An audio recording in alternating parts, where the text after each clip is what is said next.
नमस्कार। चंदार्धमौलिं द्विभुजां त्रिनेत्रां सुलक्षभाले शततं वहन्तीं आसनस्तं भुजगोपवीतां त्वामन्नपूर्णहृदयेश्वरां। नमस्कार। आज के আমরা বাস্তুর একটি গুরুত্বপূর্ণ ভিডিও করার জন্য বসেছি। যারা আমার ইউটিউবে ভিডিও দেখছেন বা ফেসবুক দেখছেন, ইনস্টাগ্রাম দেখছেন, প্রত্যেককে বলবো শেয়ার করুন এবং কমেন্ট করুন যে ভিডিও ভালো লাগছে কিনা, আর কি বিষয়ে আলোচনা করতে হবে সেগুলো জানতে পারলে আমাদেরও আলোচনা করতে সুবিধা হয়। আমার হোয়াটসঅ্যাপ নাম্বার আছে 9732153765। তাছাড়া আরেকটা নাম্বার দিয়ে দেখবেন, জিওর একটা নাম্বার আছে, সেই নাম্বারে ফোন করবেন বা ফোনে যদি না পান হোয়াটসঅ্যাপে আমার সঙ্গে যোগাযোগ করতে পারেন। অর্ণপূর্ণা জ্যোতিষ মন্দির দীর্ঘদিন ধরে বিভিন্ন পূজা পাঠ যাগযজ্ঞের মাধ্যমে মানুষের সেবা করে আসছে। আমরা সবসময় আপনাদের জন্য তৈরি থাকি। আজকে আমরা একটা গুরুত্বপূর্ণ বিষয়ে আপনাদের সঙ্গে আলোচনা করছি, এয়ার এলিমেন্ট, বায়ু তত্ত্ব। আমি এর আগে আপনার ওয়াটার এলিমেন্ট আপনাদের কাছে দীর্ঘভাবে আলোচনা করেছি, তারপরে ফায়ার এলিমেন্ট করেছি, অগ্নিতত্ত্ব, আর্থ এলিমেন্ট করেছি, পৃথিবী তত্ত্ব। আজকে আমার আলোচনার বিষয়বস্তু এয়ার এলিমেন্ট, বায়ু তত্ত্ব। আমরা 5টা বায়ুর কথা শুনেছি: প্রাণ বায়ু, অপান বায়ু, সমান বায়ু, ব্যান বায়ু এবং উদান বায়ু। এই 5টা বায়ুর গুরুত্ব মানুষের জীবনে আছে। আমরা ভগবানকে যখন ভোগ নিবেদন করি, তাহলে এই বায়ু ভগবানের জন্যে যে আমরা ভোগ, অন্ন ভোগ নিবেদন করি, তার গন্ধকে বহন করে গন্ধের মাধ্যমে ভগবান স্বাদ অনুভব করে। বায়ু কত গুরুত্বপূর্ণ ভূমিকা বহন করে। তাই এই প্রাণবায়ু, আমাদের ভিতরে যে প্রাণ আছে, সেটাও বায়ুর শক্তি এই প্রাণের মধ্যে অবস্থান করছে। একটা বিখ্যাত বই অপরাজিতা পিচ্ছাদ থেকে একটা ছোট্ট শ্লোক বলছি: আং বায়ুব্যাং তু বিশাপতে ধ্বজহস্ত মহাবলা। বায়ু খুব শক্তিশালী, তার হাতে ধ্বজ আছে, পতপত করে ধ্বজ, যাকে বলে পতাকা বলি, উঠছে। মেঘপৃষ্ঠ সমারূঢ়া বায়ুদেব যথাবিধি। মেঘপৃষ্ঠ সমারূঢ়া। এবং বায়ু কি?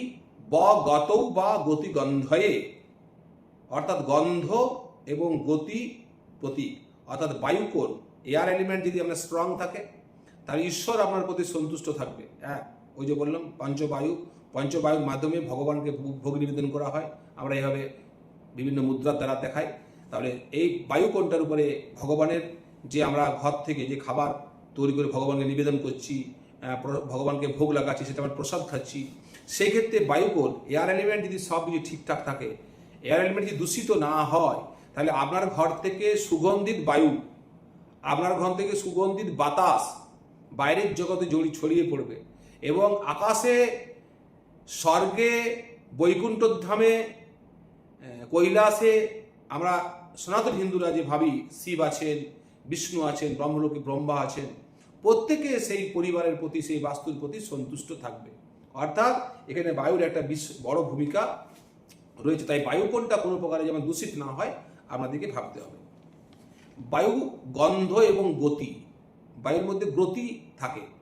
যখন ঝড় আসে দেখবেন কেমন, সে বায়ুর শক্তিতেই ঝড় আসে। এবং গন্ধ, সুগন্ধকে প্রবাহিত করে। তাহলে বায়ু কোন ঠিক থাকলে আপনার কি হবে? আপনি বিভিন্ন জায়গায় ভ্রমণ সুখ, আপনি ব্যবসার জন্য বাইরে যেয়ে পরে কোনো ব্যবসায়ী ট্যুরে যান, বা আপনি তীর্থক্ষেত্রে কোনো তীর্থ ট্যুরে যান, সমস্ত ট্যুরগুলো আপনার ক্ষেত্রে খুব বেশি আনন্দদায়ক হয়ে উঠবে। এবং পরিবহন, আপনার ঘরে যদি বায়ু কোন ঠিক থাকে, তাহলে আপনার ঘরের যে পরিবহন থাকবে, সেই পরিবহন, আপনার ঘরে মনে করুন স্করপিও আছে, সাফারি গাড়ি আছে, আপনি যে গাড়িগুলো চাপেন, মার্সিডিজ আছে, আপনার বিভিন্ন ধরনের যে গাড়িগুলো আমরা চড়ি, সেই গাড়ি যদি আপনার ঘরে থাকে এবং বায়ুগণ যদি আপনার সঠিক থাকে, বায়ুগণের এয়ার এলিমেন্ট যদি ঠিকঠাক থাকে, পারফেক্ট থাকে, তাহলে আপনি গাড়িতে চড়ার সুখ অনুভব করবেন। গাড়ি আপনার খারাপ কম হবে এবং আপনি খুব সুন্দরভাবে একটা জীবন অতিবাহিত করতে পারবেন। অর্থাৎ আপনি পরিবহন সুখ পাবেন যদি আপনার বায়ুকোণটা ঠিক থাকে। আমরা দেখেছি একটা শ্লোক আছে, বায়ব্যাং পশু গেহং। বায়ব্যাং পশু গেহং, অর্থাৎ বায়ুকোণে পশুদের থাকার ব্যবস্থা করা হতো যখন রাজাদের যুগ ছিল। এখন যারা বড় বড় জমিদার আছেন বা যারা খুব বড় গৃহস্থ আছেন, যারা চাষ করেন এবং এখন তারা পশুপালন করেন, দুধের জন্য পশুপালন করেন, বায়ুকোণ যেটা নর্থ ওয়েস্ট, সেখানে যদি আমরা পশুশালা করি, তাহলে পশুগুলো অনেক ভালো থাকবে। আজ থেকে বহুদিন আগে, 100-200 বছর আগে, যখন আমরা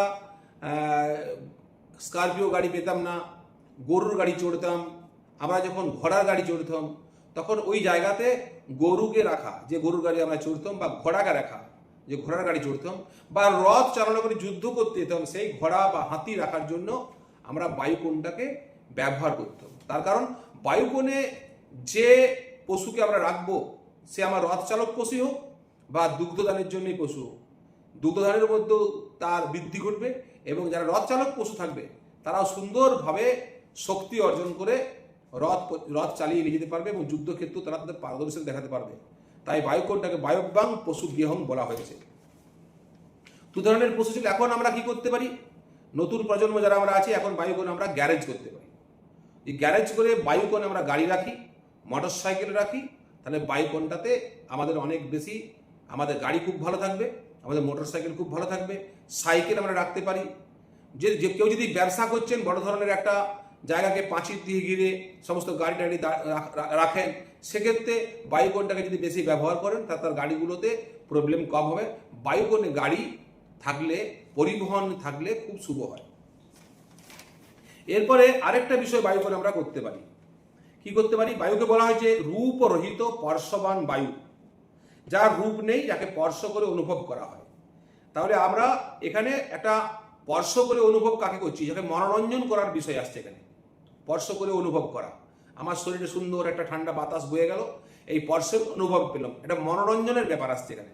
আমরা যখন রাস্তাতে যাই, দেখবো একটা কোনো জায়গাতে হঠাৎ একটা খুব ঠান্ডা বাতাস আমার শরীরে রাখলো, আবার একটা জায়গাতে গরম বাতাস শরীরে রাখলো। বিভিন্ন ধরনের আমরা বায়ুর মধ্যে শীতলতা অনুভব করি, কখনো উষ্ণতাও অনুভব করি। তাই বায়ুকে বলা হয়েছে রূপরহিত স্পর্শবান বায়ু, অর্থাৎ বায়ুকে দেখতে পাওয়া যায় না, বায়ুর কোনো নির্দিষ্ট রূপ নেই, তাকে স্পর্শ করে অনুভব করা যায়।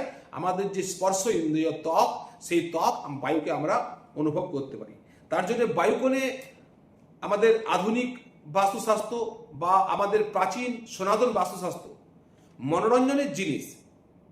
আগেকার দিনে ঘরে কি হতো, হারমোনিয়াম থাকতো, তবলা থাকতো, সেই সব বাজিয়ে সঙ্গীত চর্চা করা হতো। যদি বায়ুকোণটাতে আমরা সঙ্গীত চর্চার জন্য একটা আসর করি, তাহলে খুব ভালো হবে। এখনকার দিনে অধিকাংশ ঘরে সঙ্গীত চর্চার ব্যাপারটা হয় না, সঙ্গীত চর্চার জন্য সব গুরুকুলে যায়, যেই পরে সঙ্গীত চর্চা করে। সেক্ষেত্রে আমরা টিভি দেখি, আমরা এই বায়ুকোণে টিভি লাগাই, এবং ঘরের সমস্ত মানুষরা একত্রিত হয়ে সিনেমা দেখি বা কোনো সিরিয়াল দেখি। বায়ুকোণটা তাহলে শক্তিশালী হবে। বায়ুকোণটাকে আমরা যত সচল রাখবো, বায়ুকে কি বলা হয়েছে? গতৌ বা গতিগন্ধে, গতৌ বা গতিগন্ধে। বায়ুর মধ্যে প্রচণ্ড গতি আছে, অর্থাৎ বায়ুকোণটাকে যদি আমরা সবসময় চলাচল করি, বায়ুকোণে বসে আমরা টিভি দেখি, বায়ুকোণে বসে আমরা সঙ্গীত চর্চা করি, বায়ুকোণে বসে আমরা তবলা বাজাই, বায়ুকোণে বসে আমরা হারমোনিয়াম বাজাই, তাহলে বায়ুকোণটা কিন্তু অনেক বেশি শক্তিশালী থাকবে। এগুলো আমরা বায়ুকোণে করতে পারি। আর কি করতে পারি? বায়ব্য উত্তরের মধ্যে রতি গেহং প্রশস্যতে, অর্থাৎ রতি গেহং। রতি শব্দের অর্থ আপনারা ভালোই বুঝতে পারছেন। যেখানে নবদম্পতির সেক্সুয়াল রিলেশনশিপকে আমরা ভাবতে পারি, তাহলে বিবাহের পর নবদম্পতির জন্য যেটা বেডরুমে, সেটা বায়ুকোণে করলে আমরা সুস্থ সন্তান পেতে পারি। নবদম্পতির মধ্যে সেক্সুয়াল রিলেশনশিপটা অনেক বেশি ডেভেলপ করবে, তারা শারীরিক সুখ অনুভব করতে পারবে, মানসিক সুখ অনুভব করতে পারবে, তাদের পরস্পরের সম্পর্ক দিনের পর দিন উত্তম হবে, এবং বুদ্ধিমান, শক্তিশালী, বলবান আমরা সন্তানের জন্ম দিতে পারি। বায়ুপুত্র মহাবল, আমাদের একজন বায়ুপুত্র আছে, যাকে আমরা ভীষণ পূজা পাঠ করি, হনুমানকে বায়ুপুত্র বলা হয়। অর্থাৎ ওই ধরনের শক্তিশালী পুত্রের আমরা জন্ম দিতে পারি। ওই বায়ুকোণটার এত বেশি গুণ আছে। কি বলেছে? বায়ব্য উত্তরের মধ্যে রতি গেহং প্রশস্যতে, অর্থাৎ বায়ুকোণ থেকে মিডিল নর্থ পর্যন্ত যে জায়গাটা, বায়ুকোণ থেকে মিডিল নর্থ পর্যন্ত যে জায়গাটা, সেই জায়গাটা রতিগ্রহ করলে কিন্তু আমরা খুব ভালো সন্তান, আমাদের পরিবারে আমরা সন্তান পেতে পারি। আর কি করতে পারি বায়ুকোণে আরেকটা আমাদের বশিষ্ঠ সংহিতা থেকে বলেছে বায়ব্যাং ধান্য মন্দিরম, আমরা বায়ুকোণে ভান্ডার গৃহ করতে পারি। আগেকার দিনে কি হতো, চাল, ডাল, ধান, বিভিন্ন ধরনের গুড়, বিভিন্ন ধরনের শস্য আনাজ রাখার জন্য ভান্ডার গৃহ একটা করা হতো। আমাদের দেখবেন, আমাদের এখন সেট বানিয়ে দেওয়া হয়েছে, আমাদের সমস্ত যে রেশন আছে, রেশন সেটে সাজিয়ে রাখা হয়। সেই রেশন সেটটা যদি আমরা বায়ুকোণে করতে পারি, তাহলে কিন্তু খুব ভালোভাবে ঘরের বায়ুকোণে করতে পারলে খুব, খাবারের সমস্ত সামগ্রী আমরা বায়ুকোণে রাখলে সেই খাবারের শক্তি বৃদ্ধি হবে। এবং কি করতে পারি, বায়ুকোণে আমরা রান্নাঘরও করতে পারি। রান্নাঘরটা করলে কেমন করতে, বায়ুকোণের মধ্যে যেটা ঈশান কোণ, সেখানে আমরা সিঙ্ক বা আপনাকে ওই বেসিনটা করতে হবে। আর বায়ুকোণের মধ্যে যেটা পূর্ব দিক, সেই পূর্ব দিকের আগ্নেয়কোণকে আগ্নেয়কোণের দিকে সরে এসে আপনাকে গ্যাস স্টোভটা গ্যাস এবং সিলিন্ডার রাখতে হবে। তাহলে বায়ুকোণ আপনি রান্নাঘর করতে পারেন। বায়ব্যাং ধান্য মন্দিরম, ধান সেদ্ধ করা, চালকে তৈরি করে ওই জায়গাতে চাল রাখা, ভান্ডার গিয়েও ভান্ডার রাখা। এবং কি আপনি কি করতে পারেন, আপনার সিন্দুক, টাকা পয়সা রাখার জন্য সিন্দুক, আলমারি, সোনা রাখা, নগদ টাকা রাখা, আগেকার দিনে মুদ্রা, রৌপ্য মুদ্রা রাখা হতো। ওই বায়ুকোণটাকে যদি আমরা ব্যবহার করি, তাহলে আমাদের মুদ্রা, আমাদের কোষাগারে বৃদ্ধি ঘটবে, আমাদের ঘরে অর্থাগম বৃদ্ধি ঘটবে। এটা আমরা কিন্তু করতে পারি। আর একটা খুব বড় জিনিস, আমরা রামায়ণের একটা গল্প আপনাদেরকে বলি, একটা ছোট্ট গল্প বলে এটা বোঝাচ্ছি। কোপ ভবন শুনি সুকাচেহু রাহু, ভয়বশ অগহুর পরয় ন পাহু, সুরপতি বসই বায়ু বল যাকে, নরপতি সকল রহই সুকতাকে।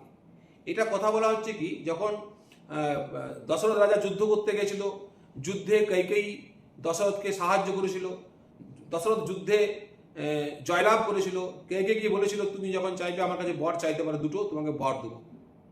এবং রামের রাজা হবার সময় হয়ে গেছে, বারবার মন্থরা কৈকেয়ীকে বুঝাচ্ছে যে তুমি এই সময় বর চাও, একবারে রামকে বনবাসে পাঠাও, আরেকবারে তুমি ভরতকে রাজা করো। তখন রোদন গৃহ বলে একটা কোপ গৃহ ছিল, সেই কোপ গৃহে কৈকেয়ী যে বসবাস করছিল, শুয়ে কোপ ভবনে চলে গেছিল। এদিকে সমস্ত কিছু রামকে রাজা ঘোষণা করার জন্য অনেক আয়োজন চলছে, কিন্তু কোপ ভবনে চলে গেছিল কৈকেয়ী। সেটাই ওরা পশ্চিম অনিলের মধ্যে রোদনার্থম গৃহং স্মৃতম, অর্থাৎ পশ্চিম থেকে অনিলের মধ্যে, অনিল মানে বায়ুকোণ, পশ্চিম থেকে বায়ুকোণের মধ্যে আমরা রোদনার্থম গৃহং স্মৃতম, আমরা কোপ ভবন বা রোদন গৃহ করতে পারি। যখন আমাদের মনে কষ্ট হবে, দুঃখ হবে, আমরা এক্সপ্রেশন করতে পারছি না সবার সামনে, তখন রোদন গৃহে গিয়ে পরে আমাদের এক্সপ্রেশনটাকে আমরা সম্পূর্ণভাবে নিজের মন থেকে বার করতে পারি। দশরথ রাজা ভুল করে কি করেছিল, কৈকেয়ীর রাগ ভাঙানোর জন্য, ক্রোধ প্রশমন করার জন্য ওই বায়ব্য কোণে যে রোদন গৃহ ছিল, সে রোদন গৃহে তিনি উপস্থিত হয়েছিলেন। এবং রাজা দশরথ রামকে প্রচণ্ড ভালোবাসতেন। তিনি কৈকেয়ীকে জানতে চাইলেন যে তোমার কি হয়েছে, তোমার কি অসুবিধা, যে এত বড় একটা সমারোহ চলছে, রামকে রাজা ঘোষণা করা হবে, তোমার প্রিয় পুত্র রাম, তুমি এখানে রোদন করছো, রাগ করে এখানে বসে আছো। তখন কৈকেয়ী দশরথের কাছে প্রার্থনা করছে যে যুদ্ধে তোমাকে আমি সাহায্য করেছিলাম, তুমি আমাকে বলেছিলে যে দুটো বর দিবে, আজকে সেই দুটো বর আমি তোমার কাছে চাইছি।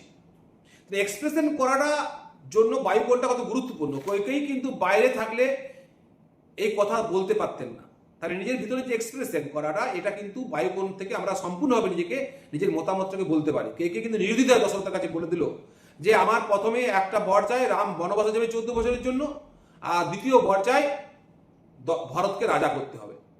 কিন্তু কৈকেয়ীর সেই কথাকে কাটার ক্ষমতা কিন্তু দশরথের হলো না। তিনি এসে পরে আবার চুপচাপ বসে আছেন। রাম যখন সব জানতে পারলো, আমরা তারপরে সমস্ত ঘটনা আমরা জানেন। আমি শুধু বুঝতে চাইছি যে আমরা সুখ দুঃখ প্রকাশের জন্য গৃহ বানাতে পারি, বা মনোভাব প্রকাশ, কবিতা লেখা, গানের সুর উঠানো, বা কোনো রিসার্চ, কোনো কিছু রিসার্চ করার জন্য বায়ুকোণ ঘরে করলে, বায়ুকোণে ঘর করলে সফলতা পাওয়া যাবে। বা ফ্যামিলি মিটিং হল, আমরা সমস্ত ফ্যামিলির কোনো কিছু ঘটনাকে নিয়ে আলোচনা করব, একটা বিবাহের সম্বন্ধ দেখা হবে, ছেলে বিদেশে পড়তে যাবে, বা কোনো একটা ফ্যামিলির বিজনেসের ব্যাপারে আলোচনা করব, কোনো ফ্যামিলির যে আরও বিভিন্ন রিলেশনশিপ আছে, তাদের মধ্যে কোনো ঝগড়া হয়েছে, সেই বিষয়ে আলোচনা করতে যাবো। যে বায়ুকোণে ফ্যামিলি মিটিং হল আমরা করতে পারি, লিভিং হল করতে পারি, তাহলে সেখানে আমরা কিন্তু অনেক বেশি আলোচনাটাকে ফলপ্রসূ করতে পারবো। অর্থাৎ বায়ুকোণটার কিন্তু গুরুত্ব আমাদের কাছে অনেক বেশি। তাই বায়ুকোণের ব্যাপারে আমাদের কাছে বারবার আমরা বলছি কি, যে বায়ুকোণটাকে খুব গুরুত্ব দিয়ে আমাদেরকে ভাবতে হবে। যত্র উত্তরায়া পরহ কর্ণশ্চিয় মান ব্রজে, পুত্র বাহন ভিত্তিয়ানাং ভাবেদ अस्मित् নুপদ্রব। অর্থাৎ একটা সতর্ক, আমরা যখন কোনো বাস্তু বানাবো, তখন বাস্তুর প্রতিটা কোণ 90 ডিগ্রি করলে খুব ভালো হয়। 90 ডিগ্রির কম হয়, অর্থাৎ কোণ বেড়ে যায় তাহলে কোণটা যদি বেড়ে যায় তাহলে কোণের ডিগ্রিটা কমে যাবে। তাহলে বায়ুকোণ যদি আমরা কম করে ফেলি, কি বলেছে, বায়ুকোণ বাড়লে পুত্র নাশ, পুত্রের অপমৃত্যু পর্যন্ত ঘটতে পারে, এটা মাথায় রাখতে হবে। আর কি হতে পারে, আর হতে পারে বাহন নাশ। আপনার বাড়িতে যে বাহন আছে, যে পরিবহন আছে, আপনার ধরুন স্করপিও গাড়ি, সাফারি গাড়ি, সুইফট ডিজায়ার গাড়ি, যে কোনো 4 চাকা গাড়ি আছে, সেই গাড়ি চেপে আপনি যে ভ্রমণে যাবেন বা কর্মক্ষেত্রে যাবেন, দুর্ঘটনাগ্রস্ত আপনি হতে পারেন। আর কি হতে পারে, আপনার বাড়িতে ভৃত্য, চাকর বাকররা টিকবে না, তারা চুরি করবে, সেই চুরি ধরা পড়বে, আপনি তাকে ঘর থেকে তাড়াবেন, বারবার আপনার চাকরের সমস্যা, ভৃত্যের সমস্যা আপনাকে পরিশান করবে। এই 3টা জিনিস বায়ুকোণ থেকে আমাদের খুব ভালোভাবে বুঝে চলতে হবে। কি হতে পারে, পুত্রনাশ, পুত্রের অপমৃত্যু, পুত্র ঘর ছেড়ে চলে গেল, পুত্র মা বাবার সঙ্গে সম্পর্ক রাখলো না, পুত্র কোনো বিবাহ করলো, বিবাহকে আপনারা মানতে পারলেন না, এটা ঘটবে। বাহন নাশ, আপনার ঘরে যে 4 চাকা গাড়ি আছে, 4 চাকা অ্যাক্সিডেন্ট করা, বারবার খারাপ হওয়া এবং আপনাকে সঙ্গে নিয়ে অ্যাক্সিডেন্ট করা। আর ভৃত্যরা শত্রুতা করবে, অর্থাৎ ভৃত্যরা ঘরে চুরি করবে, আপনাকে মানবে না, আপনাকে ছেড়ে চলে যাবে, এই ধরনের সমস্যার মধ্যে আপনি পড়বেন। আর আরেকটা ছোট্ট জিনিস আপনাকে বলছি, কলহায় প্রবাসায় রোগায় চ মরুৎপ্লবা, অর্থাৎ বায়ুকোণ দিয়ে যদি ঘরের জল, মেঘের জল প্রবাহিত হয়, তাকে মরুৎপ্লবা বলা হচ্ছে, অর্থাৎ বায়ুকোণ দিকে জল বেরোচ্ছে। তাহলে কি হতে পারে, অকাল মৃত্যু, রোগ বাড়বে এবং আপনার বিভিন্ন জায়গায় যে আপনি তীর্থ ভ্রমণে যাবেন, বাণিজ্যিক ভ্রমণে যাবেন, আপনি রিলেশনশিপ তৈরি করার জন্য বিভিন্ন জায়গায় যোগাযোগ করতে যাবেন, সমস্ত যোগাযোগগুলো বারবার ব্যর্থ হবে। তীর্থ যেয়ে খুব ভালোভাবে আপনি তীর্থ দর্শন করতে পারবেন না, এটা কিন্তু বায়ুকোণ থেকে আপনার জীবনে এই ধরনের সমস্যা কিন্তু আসতে পারে, এগুলো কিন্তু আপনাকে মনে রাখতে হবে। আমাদের যে অগ্নিপৃথ্বী বায়ু জল আকাশ, এই আকাশ তত্ত্ব থেকেই বায়ুতত্ত্বের সৃষ্টি হয়েছে। বায়ুতত্ত্বর মধ্যে কি আছে, প্রচণ্ড গতি আছে এবং বায়ুতত্ত্বের মধ্যে একটা গন্ধ ছড়ানোর ক্ষমতা আছে। তাই আমরা যদি বায়ুকোণে জানালা রাখি, বায়ুকোণে খোলা বারান্দা রাখি, বায়ুকোণে লিভিং হল রাখি, বায়ুকোণে ফ্যামিলি মিটিং হল রাখি, বায়ুকোণে আমরা গ্যারেজ রাখি, বায়ুকোণে আমরা টিভি রুম রাখি, তাহলে কিন্তু আমরা বায়ুকোণটাকে খুব ভালোভাবে শক্তিশালী করতে পারবো।